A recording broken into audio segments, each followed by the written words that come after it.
nkuko umuyobozi wa Iris yabivuze, iyi filime yakinnye mu gihe cya Covid, ikinwa bigoye no kugira ngo ijye mu bikorwa biragora, ariko kubwo gukorana no kuganira biremera. Ndashimira cyane Bolingo mu by'ukuri, Imana iguhe umugisha kandi gukomeze ukurije juru. Nshimira Kanyamashyamba cyane, umwise Kanyamashyamba kandi ari umuyobozi wa Iris, mumbabarire. Umuyobozi wa Iris ndamushimira cyane, yasanze Bolingo mu by'ukuri ubuzima butari bworoshye, amuvanayo aramwinisiya. Uyu munsi wa none Bolingo murabona ko ari umugabo ukomeye kandi ari umusore mwiza ufite n'icyerekezo kizaza. Rero umuyobozi wa Iris, Imana iguhe umugisha kandi gukomereze amaboko ndetse n'impano yawe igikomeze. Ndashimira cyane aba Iris members, mu by'ukuri mwabonye n'urubyiruko. Turashimira uyu mugabo kubera ko iyi nyigisho hari umusaruro izatanga, abana bagana inzira y'ishuri nk'uko twabibonye. Nindundirije umwana yo gacaracara.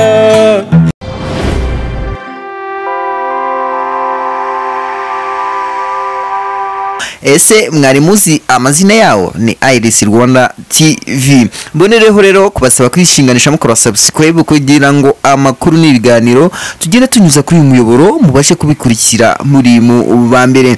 Aha rero microphone ndetse na kamera za Iris Rwanda TV twazerekeje muri Burera Kinyababa, ahantu tugiye kubagezaho impano zigiye zitandukanye, by'umwihariko tunerekana filime yakinanwe ubuhanga ntagereranwa, aho mwe muri hano muri Burera mugiye kwibona muri mu bambere, ndetse n'ababasha gukurikirana ibiganiro kuri YouTube channel yacu Iris Rwanda TV murabasha kubona bimwe mu bikorwa byaranze iki gikorwa turimo. Navuga ko ari igikorwa cy'indashyikirwa, dore ko ari igikorwa cyahuruje imbaga nyamwinshi nk'uko mugenda mubibona. Cyane cyane abana b'abakobwa ndabashaka imbere nk'uko duhora imbere n'ubundi ubwuzuzanye bwaraje, ariko ndashaka kugira ngo umwana w'umukobwa uyu munsi noneho nawe yigaragaze. Sibyo nawe munsi mwaretse se mukambera intumwa mumbabarire mbatume nukuri. Sibyo hanyuma ngaho ni umwanya ijya mu nganzo kuko nimva mu ngingo no mu bitekerezo n'ingendo mfite igitera abanyamahanga ku mwanya w'ijambo.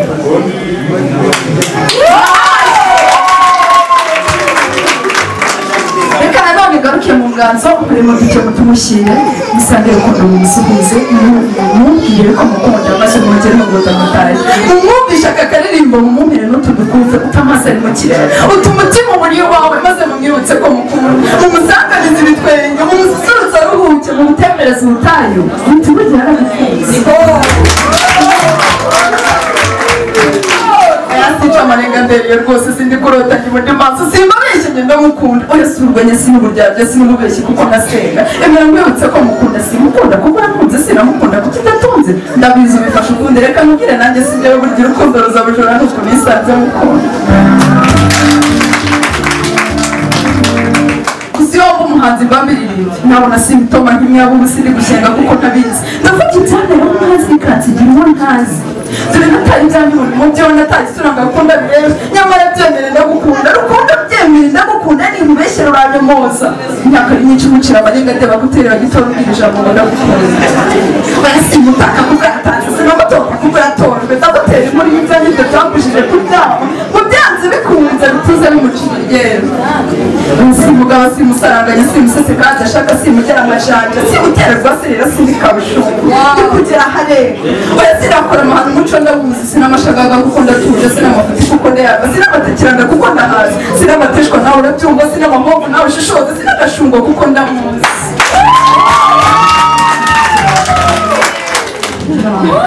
Urukundo ruramutse rwicaye rwanca no kubera urukundo rukazunga rwose nkabura nkunda agapfana agahinda.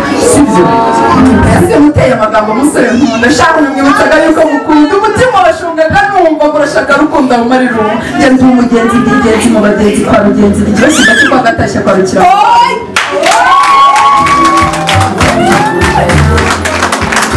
hanyuma sinyansezera kuko ndasubira niyo nsubiye ndasubukura niyo nsubukuye nsubyaho murakoze cyane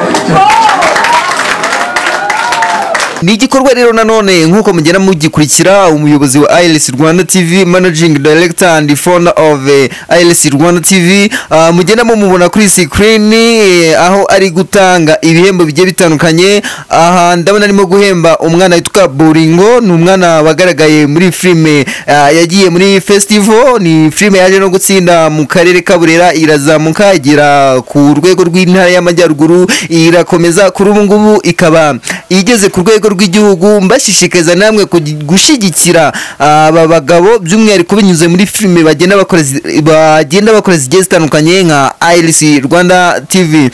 Mu bagenda bahembwana n'ubundi ndabona icyamamare muri filime, ndabona ari Nsabi, Dr. Nsabi, ubwo ni wa wundi umenyereye mu kirimi cyano muri Burera bakunze kwita igikiga. Ngo mbe mwagameze gute amazi gagiye. Ni ibikorwa byinshi rero biri kugenda bigaragara.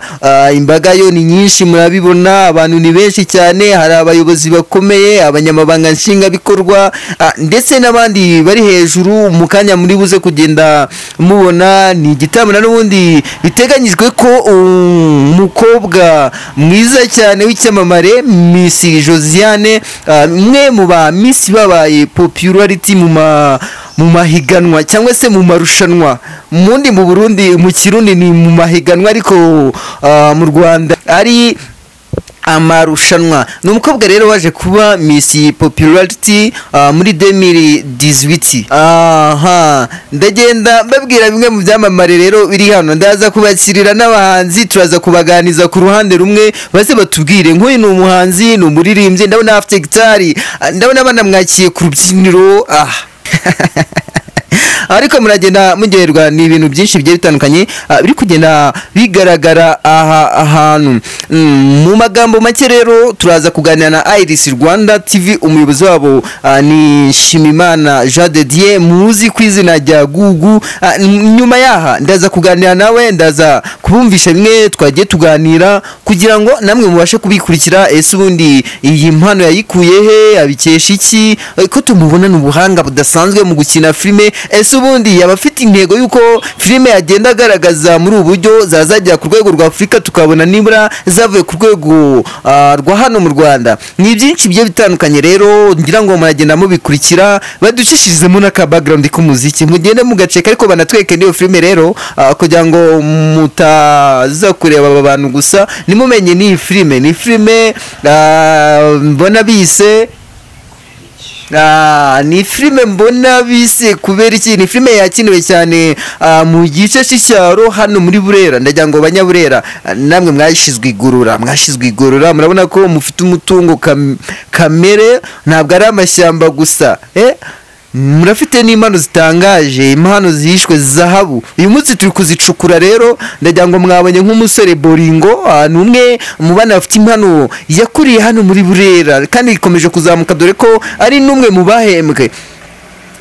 Ndagira rero ngo nongere mbibutse iyi channel mugenda mukurikiraho ibi biganiro ndetse n'amafilme ya ILC Rwanda TV, yitwa ILC Rwanda TV. Ni umuyoboro wiyemeje kubagezaho ibikorwa bigiye bitandukanye by'umwihariko bigaruka ku myidagaduro nka filme ndetse n'ibiganiro bigiye bitandukanye. Ndamya nashidikanya rero ko muzakomeza kubana natwe, ni mutwandikira ubutumwa bugufi rero munyuze muri comment kugira ngo ndebe ko turi kumwe. Niba mutabikoze ntabwo turi kumwe wapi. Ese niki twakora twakongera kugira ngo turusheho kubanezeza, ariko kandi n'inkunga y'amafaranga mu biduhe kubera ko ntabwo turashimira uyu mugabo kubera ko iyi nyigisho hari umusaruro izatanga, abana bagana inzira y'ishuri nk'uko twabibonye. Nanjye rero nk'umufatanyabikorwa wa ILC Rwanda kandi nk'umuntu nanjye uri gutera imbere ushaka gushyigikira abantu bajya imbere, urabona ko ni igikorwa gikomeye. Burya ntabwo ushaka gukora igikorwa gikomeye nk'icyo uri wenyine, birasaba ko ugira inshuti, abavandimwe bagushyigikira. Muri urwo rwego nanjye nk'umunyakinyababa kandi nk'inshuti ya umuyobozi wa ILC Rwanda, nanjye ndagira ngo mvugire mu ruhame hano imbere yanyu ko muri inyuma. Hanyuma hano mfite envelope, aze kuyifungura yitonda, arabonamo inkunga ikomeye kandi mwijeje kuzamura inyuma no mu bindi bikorwa birenze aha ngaha dukomeze guterana imbere murakoze. Ndabashaka Ibungwe, mfite sale tuyingiye muzazi Ibungwe.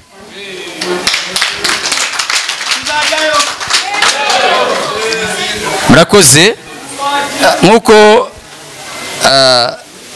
umuyobozi wa Iris yabivuze, iyi filime yakinnye mu gihe cya Covid, ikinwa bigoye no kugira ngo ijye mu bikorwa biragora, ariko kubwo gukorana no kuganira biremera turayikora. Nshimira cyane cyane rwose abantu bayigizemo uruhare, aba acteur. Yves warakoze cyane kandi agusaba kuzakomeza, uzakomeze n'igice cya kabiri uzakijyemo. Urumva ko na filime yatsinze ikomeze kugenda. Ndashimira cyane Boringo mu by'ukuri Imana iguhe umugisha kandi gukomeze ukurije juru. Nshimira Kanyamashyamba cyane, umwise Kanyamashyamba kandi ari umuyobozi wa Iris, mumbabarire.